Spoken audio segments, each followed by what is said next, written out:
दोस्तों, क्या आप जानते हैं कि मल्टी स्टोरेज शोरूम में गाड़ियां ऊपर कैसे चढ़ाई जाती हैं? या फिर बर्फ से बने ये इग्लू अंदर से गर्म कैसे रहते हैं? अच्छा, क्या ये जानते हैं कि जब आसमान में ट्रैफिक की प्रॉब्लम होती ही नहीं, तब भी हवाई जहाज में हॉर्न क्यों दिया जाता है? नहीं जानते ना?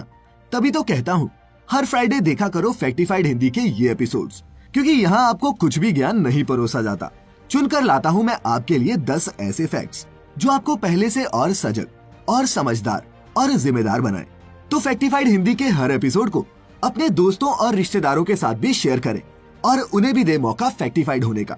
तो चलिए अब बांध लीजिए अपनी अपनी कवर पेटियां और जरा भी देरी ना करते हुए शुरू करते हैं आज का ये रोमांचक सफर। Factified, facts on your face. Fact number 1। दोस्तों, क्या आप जानते हैं कि हवाई जहाज में भी हमारी गाड़ियों की ही तरह हॉर्न दिए होते हैं, लेकिन आसमान में तो कोई ट्रैफिक होता ही नहीं, और अगर बीच हवा में कोई प्लेन हॉर्न का इस्तेमाल भी करे तो शायद ही उसे कोई सुन पाएगा। तो यहाँ सवाल ये उठता है कि ये हॉर्न आखिर किस काम आते हैं? अब दोस्तों, ये तो साफ है कि हवाई जहाज में ये हॉर्न एयर ट्रैफिक के लिए नहीं दिए जाते। दरअसल ये प्लेन में होते हैं उनके ग्राउंड पर मूवमेंट के लिए। दोस्तों, एक एयरप्लेन के हॉर्न और आपकी गाड़ी के हॉर्न में बेसिक फर्क ये होता है कि जहां हम गाड़ी के हॉर्न का इस्तेमाल सामने वाले को अलर्ट करने के लिए करते हैं, वहीं प्लेन के पायलट्स हॉर्न का इस्तेमाल कम्युनिकेशन के लिए करते हैं। हवाई जहाज का हॉर्न एक हाई पिच की बेल जैसी आवाज प्रोड्यूस करता है, जिसका इस्तेमाल अक्सर ग्राउंड पर काम कर रहे मैकेनिकल या फिर रिफ्यूलिंग स्टाफ का ध्यान अपनी ओर खींचने के लिए किया जाता है। इस हॉर्न की हाई पिच रखने के पीछे का मकसद ये होता है कि प्लेन के इंजन और एयर कंडीशनिंग से आने वाली बेतहाशा आवाज के बीच भी स्टाफ इसे सुन पाए और पायलट की इंस्ट्रक्शंस पर ध्यान दे पाए। इसके अलावा हैंगर में प्लेन को पार्क करते हुए और उसे वहां से निकालने के समय भी हॉर्न का इस्तेमाल किया जाता है। तो दोस्तों, अब तो आप समझ ही गए होंगे कि हवाई जहाज में हॉर्न किस काम आता है। Fact number 2।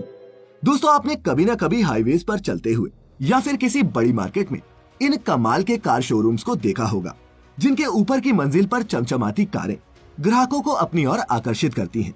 ऐसे में कुछ शोरूम्स तो बड़े होते हैं और उनकी बिल्डिंग्स के अंदर ही कार को ऊपर तक लाने के लिए रैंप्स बने होते हैं, लेकिन ज्यादातर शोरूम्स इतने बड़े नहीं होते। तो दोस्तों, वो करते क्या है कि डिस्प्ले वाली मंजिल पे ऐसी कांच की फुल विंडो पैनल्स बनवाते हैं जो मर्जी के मुताबिक खुल और बंद हो सके, और फिर कार अंदर से पहुंचाने की बजाय बाहर से इस मैकेनिकल लिफ्ट की मदद से ऊपर वाली मंजिल तक पहुंचा देते हैं। तो अगर आप भी पहले ये सोचकर चकरा जाते थे कि कार ऊपर पहुंचती कैसे होगी, तो अब आप इसका जवाब जानते हैं। Fact number 3। दोस्तों, आपने किताबों में पढ़ा होगा या फिर टीवी पर देखा होगा कि बर्फीले इलाके के लोग कैसे बर्फ के ये इग्लू बनाकर उसमें रहते हैं। ये इग्लू उन्हें खराब मौसम से तो बचाते ही हैं, साथ ही उन्हें गर्म भी रखते हैं। ऐसे में क्या आपके मन में कभी ये सवाल आया है कि जब इग्लू बनता ही बर्फ से है तो वो अंदर से गर्म कैसे हो सकता है? अगर हाँ, तो दोस्तों बता दूं कि ये बात बिल्कुल सही है कि इग्लू बनता बर्फ से है, लेकिन ये बात भी सही है कि बर्फ हीट की एक एक्सीलेंट इंसुलेटर है। तो इससे होता क्या है कि जो भी हीट एक इग्लू के अंदर प्रोड्यूस होती है वो अंदर ही ट्रैप्ड रहती है और हवा को बाहर के मुकाबले गर्म रखती है। इसके अलावा एक इग्लू की बनावट भी उसके सही से काम करने के लिए बेहद महत्वपूर्ण है।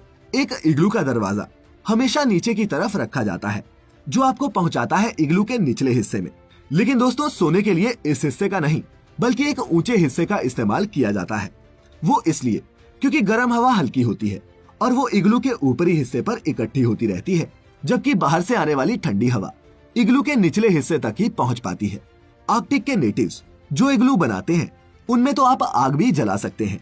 साथ ही दोस्तों, ये भी बता दूं कि एक इग्लू इतना भी कंफर्टेबल नहीं होता कि आप टी शर्ट में घूम सके। लेकिन आपको जानकर हैरानी होगी कि एक इग्लू और बाहर के तापमान में 15 से 20 डिग्री सेल्सियस का भी फर्क हो सकता है। Fact number 4। दोस्तों, जहां अपने देश में आदत है कि जब कभी भी लाइट चली जाती है तो हम लोग इलेक्ट्रिसिटी बोर्ड के लोगों को कोसने लग जाते हैं, क्योंकि ज्यादातर वक्त गलती भी उन्हीं की होती है। लेकिन क्या आप जानते हैं कि अमेरिका में जब लाइट जाती है तो लोग इलेक्ट्रिसिटी बोर्ड को नहीं बल्कि गिलहरियों को कोसने लगते हैं? जी हाँ, सुनने में ये अटपटा जरूर लग सकता है, लेकिन दोस्तों, अमेरिका में पावर आउटेज का सबसे बड़ा रीजन ये गिलहरियां और इनके कुछ कजन्स ही हैं। अमेरिका में ये प्रॉब्लम इतनी बड़ी है कि उनकी पब्लिक पावर एसोसिएशन कई सालों से एक स्क्विरल इंडेक्स मेंटेन कर रही है, जिसमें इन गिलहरियों से होने वाली पावर आउटेजेस का हिसाब रखा जाता है। आपको जानकर हैरानी होगी कि अमेरिका में हर साल औसतन 3000 से भी ज्यादा पावर शटडाउन्स सिर्फ इन स्क्विरल्स की वजह से होते हैं। ये स्क्विरल्स बिजली की तारें चबा जाती हैं, पावर केबल्स काट देती हैं और अंडरग्राउंड सेंसर्स तक को बेकार कर देती हैं, जिससे हर साल हजारों करोड़ का नुकसान स्टेट को झेलना पड़ता है। और पुराने अनुभवों को देखते हुए लगता भी नहीं कि इस प्रॉब्लम का जल्दी कोई सॉल्यूशन निकल पाएगा। खैर, हम बढ़ते हैं आगे। Fact number 5। दोस्तों, आपने दुनिया में कई महान शख्सियतों को एक से एक अजीबोगरीब चीजें खाते हुए देखा होगा, लेकिन क्या कभी आपने किसी ऐसे इंसान के बारे में सुना है जिसने पूरा का पूरा एक हवाई जहाज ही खा लिया हो? जी हाँ, आपने बिल्कुल सही सुना, एक पूरा प्लेन। दोस्तों, ये है फ्रेंच एंटरटेनर मिशेल लोटीटो, जिन्हें मॉन्सियोर मैग्नेटाउट के नाम से भी जाना जाता है। 1950 में ग्रेनोबल, फ्रांस में जन्मे मिशेल जब 9 साल के थे, तब से उन्हें ऐसी इनडाइजेस्टिबल चीजें खाने का शौक चढ़ गया जिन्हें कोई आम इंसान खाने की सोच भी नहीं सकता, जैसे कि कांच या फिर मेटल। धीरे धीरे ये शौक उनके पेशे में बदल गया और अपने करियर के दौरान मिशेल 18 साइकिल, 7 टीवी सेट, एक कंप्यूटर खाने के बाद 1 टन का सेस्ना 150 प्लेन भी खा गए। उन्होंने ये प्लेन एक ही दिन में नहीं खा लिया, बल्कि इसे खाने में उन्हें 1978 से 1980 तक पूरे 2 साल का वक्त लगा। जब मिशेल को डॉक्टर्स के पास ले जाया गया तो डॉक्टर्स ने बताया कि मिशेल बिल्कुल सही सलामत है और ये कमाल है उनके मोटे और मजबूत पाचन तंत्र का। और दोस्तों, आपको जानकर हैरानी होगी कि 2007 में 57 साल की उम्र में मॉन्सियोर मैग्नेटाउट की मृत्यु प्राकृतिक कारणों के चलते हुई। Fact number 6। दोस्तों, गीजा के मशहूर पिरामिड्स आज से 4500 साल से भी ज्यादा पहले बनाए गए थे, लेकिन उन्हें आज भी दुनिया के अजूबों में गिना जाता है। जानते हैं क्यों? वो इसलिए है क्योंकि उनकी कंस्ट्रक्शन इतनी नायाब है कि वो आज के समय में सभी क्रेन्स, हेलीकॉप्टर्स और ट्रक्स होने के बावजूद भी नामुमकिन सी लगती है। अच्छा, आप ही सोच कर देखिए, एक पिरामिड जो 756 फीट लंबा है चारों तरफ से और 481 फीट ऊंचा है, जिसके बनने में 23 लाख ऐसे तराशे हुए पत्थर लगे हैं, जिनमें से हर एक का वजन औसतन 3 टन है। अब हिस्टोरियंस की माने तो वो कहते हैं कि ये ग्रेट पिरामिड सिर्फ 20 सालों में बनकर तैयार हो गया था। और दोस्तों, इस हिसाब से तो अगर हर 5 मिनट में एक चट्टान अपनी जगह पर रखी जाए, तब जाकर 20 सालों में 23 लाख चट्टानें रखी जा सकती हैं। दोस्तों, आज से 4500 साल पहले ऐसी इंजीनियरिंग अद्भुत नहीं तो और क्या है। Fact number 7। दोस्तों, क्या आप जानते हैं कि ऑस्ट्रिच, जो जमीन पर रहने वाला एक बड़ा सा पक्षी होता है, एक घोड़े से भी तेज दौड़ता है। जी हाँ, अपने टेंडन्स में कमाल की इलास्टिक एनर्जी स्टोर किए ये पक्षी बहुत तेज और बहुत देर तक दौड़ सकते हैं। ऑस्ट्रिच चाहे उड़ नहीं सकता, लेकिन इलास्टिक एनर्जी की वजह से इसे दौड़ने में ज्यादा एनर्जी नहीं खपानी पड़ती और जरा से एफर्ट से ही ये हवा से बातें करने लगता है। 23 मील प्रति घंटा की अधिकतर स्पीड से दौड़ने वाला ये ऑस्ट्रिच एक इंसान से 2 गुना तेज दौड़ सकता है। और अगर कभी इसका पाला आपसे पड़ जाए तो इसकी सुपर किक से जरा बच के रहिएगा। Fact number 8। दोस्तों, क्या कभी आपने रोड पर 3D ज़ीब्रा क्रॉसिंग देखी है? अगर नहीं तो बता दूं कि अहमदाबाद और दिल्ली के कुछ हिस्सों में इन 3D ज़ीब्रा क्रॉसिंग्स का ट्रायल किया गया, जिसमें ये सामने आया कि ये नॉर्मल ज़ीब्रा क्रॉसिंग से 20% ज्यादा इफेक्टिव है। पैदल चलने वालों को सुरक्षित करने के साथ साथ ये डिजाइन स्ट्रीट्स की सुंदरता को भी बढ़ाते हैं।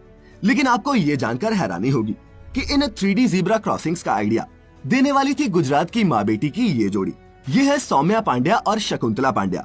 दोस्तों, ये जानते हुए कि हर साल हमारे रोड्स पर हजारों लोगों की जान एक्सीडेंट्स में चली जाती है, इन माँ बेटी का ये छोटा सा लेकिन कारगर आइडिया काबिले तारीफ है। Fact number 9। दोस्तों, अगर हिंदुस्तान की बेटियां अपने देश का नाम रोशन कर रही हैं, तो पाकिस्तान की बेटियां भी पीछे नहीं हैं।